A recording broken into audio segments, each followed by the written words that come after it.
Hello everyone, स्वागत है सभी का हमारे यूट्यूब चैनल में। आज के दिन में बार दशमलव संख्या को p बटा क्यू के रूप में लिखना बहुत ही आसान तरीके से सीखने वाले हैं। और आज की इस वीडियो में हम जो है टाइप 3 के बारे में जानेंगे कि मतलब टाइप 3 में हम लोग जो है बार दशमलव संख्या को p बटा क्यू के रूप में यानी कि मतलब भिन्न के रूप में कैसे आसान तरीके से लिख सकते हैं।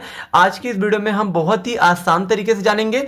और जो है इससे पहले की दो वीडियो में मैं आपको बार दशमलव संख्या को p बटा क्यूब में कैसे बदलते हैं, मैंने वो दूसरे टाइप का बताया है।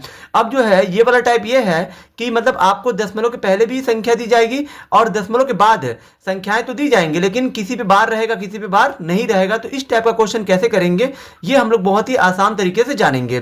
तो मैंने आपको जैसा कि बताया, अगर आप किसी भी दशमलव संख्या यानी कि मतलब बार दशमलव संख्या, ये जो बार है बार दशमलव संख्या को p बटा क्यू में p बटा क्यू के रूप में लिखना चाहते हैं, तो आपको क्या करना है, आपको पहले दी गई संख्या को मान लेना है। क्या p बटा क्यू के रूप में मान लेना है इसे। तो यहाँ पे p बटा क्यू के जगह पे हम लोग जो क्या मान लेंगे, x आपका p बटा क्यू के रूप में है, क्योंकि यहाँ पे x के नीचे कुछ नहीं है तो एक है, तो यहाँ पे x आपका p बटा क्यू के रूप में है। तो फिर यहाँ पे आपको मान लेना, माना x बराबर ये 4.573 पे बार। ठीक है, ये आपको समीकरण 1 लिख देना है। ठीक है, अब आपको क्या करना होता है, अब आपको यहां पे क्या करना है, अब आपको यहां पे करना ये होता है कि दशमलव के बाद जिस संख्या पे बार नहीं है उस संख्या को आपको दशमलव के पहले लाना है। यानी कि 5 पे बार नहीं है, 7 और 3 पे सिर्फ बार है, 5 पे नहीं है, तो 5 को आपको दशमलव के इधर लाना होगा। तो कैसे लाएंगे, अब आपको इसके लिए आपको क्या करना पड़ेगा, जो ये आपने समीकरण 1 माना है ना, समीकरण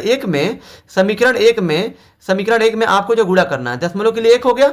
दशमलव के बाद यहाँ पे सिर्फ 5 पे बार नहीं है, मतलब सिर्फ जो है एक ही संख्या है, 5 ही को हमको जो लाना है इधर, यहाँ पे आपको जो 1 जीरो बढ़ा देना है। ठीक है, क्योंकि यहाँ पे दशमलव के बाद सिर्फ एक संख्या, ये 5 पे बार नहीं है, तो 5 सिर्फ अकेला एक ही है, तो 1 जीरो से आपको जो है क्या कर देना है, गुणा कर देना है। यहाँ पे लिख देना आपको गुणा करने पर। ठीक है, तो यहाँ पे 10 से जब आप गुणा करोगे तो यहाँ पे x गुणे 10 हो जाएगा, और यहाँ पे 4.573 पे यहाँ पे भी आपको 10 से गुणा कर देना है। ठीक है, अब ये 10 का गुणा आप x में करेंगे तो ये आपका 10x होगा, और इसका गुणा जब आप इसमें करेंगे तो 5 4 5 7 3 0।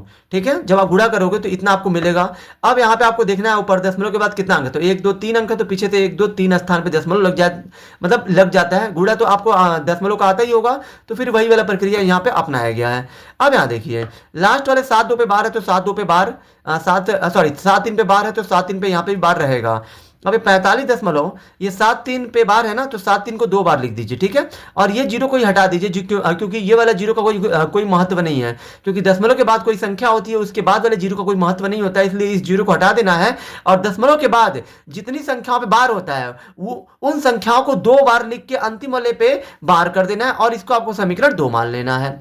अब आपको क्या करना है, अब आपको यहाँ पे पुनः यहाँ पे आपको समीकरण 2 में आपको जो गुणा करना है, दशमलव के लिए 1। अब आपको क्या करना है, जिन संख्याओं पे बार था, जैसे कि 7 3 पे बार था, तो फिर आपको क्या करना है, ये जो अंतिम वाले 7 3 को छोड़कर ये वाला 7 3 को आपको दशमलव के इधर लाना है। ठीक है, यहाँ पे दशमलव के लिए 1 हो गया, यहाँ पे ये 7 और 3 2 अंक पे बार नहीं है, तो 2 जीरो बढ़ा के अब इतने से आपको जो है गुणा कर देना है।